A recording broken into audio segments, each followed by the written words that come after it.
Assalamualaikum warahmatullahi wabarakatuh. Di pertemuan yang ke-12 kali ini saya akan mereview kembali materi yang telah disampaikan oleh Ibu Prof. Dr. Hajah Heni Nuraini SHMH beserta Bapak Muhammad Randi Aridayandi SHMH. Kealpaan atau culpa merupakan kebalikan dari kesengajaan atau dapat juga disebut kurang hati-hati, yang terdiri dari kapan itu dan kealpaan tidak disadari, unsur-unsur keagamaan pelaku yang dapat menduga terjadinya akibat perbuatan. Dalam hal ini ada hubungan batin dari pelaku dengan akibat yang timbul dari perbuatannya, sehingga pelaku dapat menduga tetapi pelaku kurang hati-hati gitu. Nah, bentuk-bentuk kealpaan yaitu yang pertama culpa lata yaitu kealpaan berat, yang kedua culpa levis yaitu kealpaan ringan, yang ketiga Bewusste Schuld yaitu kealpaan disadari.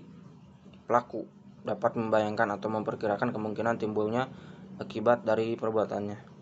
Lalu ada Unbewusste Schuld yaitu pelaku tidak dapat membayangkan akibat yang memungkinkan dari perbuatan yang dilakukannya. Kemampuan bertanggung jawab yaitu keadaan batin atau jiwa seseorang yang sehat dan normal ketika melakukan tindak pidana. Cara menentukan kemampuan bertanggung jawab satu sistem deskriptif yaitu atau menyatakan dua sistem normatif atau menilai tiga sistem deskriptif normatif atau gabungan dari pasal 1 dan 2 KUHP Indonesia menganut sistem yang ketiga yaitu dan kritik normatif dengan alasan deskriptif, artinya keadaan jiwa pelaku digambarkan oleh positif, dan normatif artinya hakimlah yang menilai dan menyimpulkan perbuatan tersebut mampu atau tidak mampu yang didasarkan pada hasil pemeriksaan di pengadilan.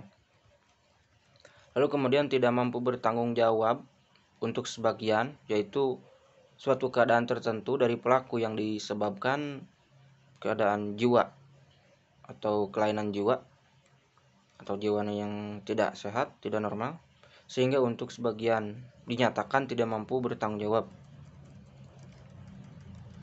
Lalu ada di sini kelainannya yaitu kleptomani, yaitu penyakit jiwa yang berupa dorongan yang kuat untuk mengambil barang atau benda milik orang lain, tetapi pelaku sendiri tidak menyadari bahwa perbuatannya terlarang gitu dan melanggar hukum. Nah, yang kedua piromanik, yaitu penyakit jiwa yang berupa kesukaan untuk melakukan pembakaran tanpa alasan gitu. Nah, yang ketiga klaustrofobi, yaitu penyakit jiwa yang berupa ketakutan untuk berada di ruang yang sempit gitu, seperti fobia lagi lah.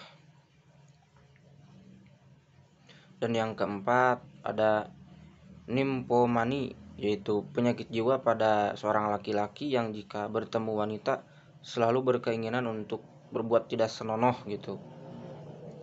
Orang-orang yang mempunyai penyakit jiwa seperti tersebut di atas dianggap tidak mampu bertanggung jawab sebagian, yaitu ketika dibuktikan bahwa perbuatan tindak pidana yang dia lakukannya ada hubungannya dengan penyakitnya gitu. Tetapi untuk perbuatan lainnya jiwanya normal, hingga untuk perbuatan pidana di luar penyakitnya dapat dimintai pertanggungjawaban pidana gitu. Jadi selain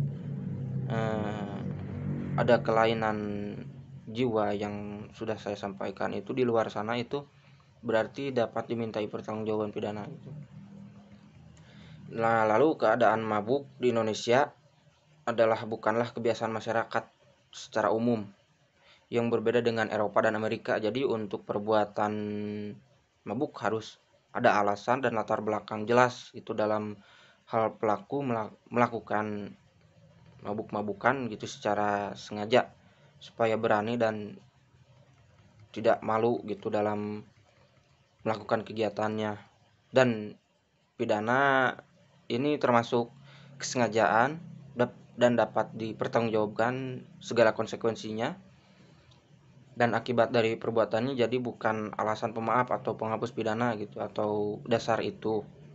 Harus dilihat batas mampu dan tidak mampu bertanggung jawab atas mampu dan tidak mampu tersebut didasarkan pada dua pendapat, yaitu yang pertama, satu, pelaku tetap dapat dipidana misalkan dapat dibuktikan bahwa pelaku mampu bertanggung jawab gitu. Dan yang kedua, pelaku tidak dapat dipidana karena dianggap tidak mampu bertanggung jawab. Dasar pertimbangannya adalah in dubio pro reo, atau apabila terjadi keraguan maka harus mengambil keputusan yang paling menguntungkan bagi terdakwa gitu. Ini berarti bagi hakim gitu. Mungkin sekian yang sudah saya sampaikan, yang telah saya sampaikan. Mohon maaf apabila masih banyak kekurangan.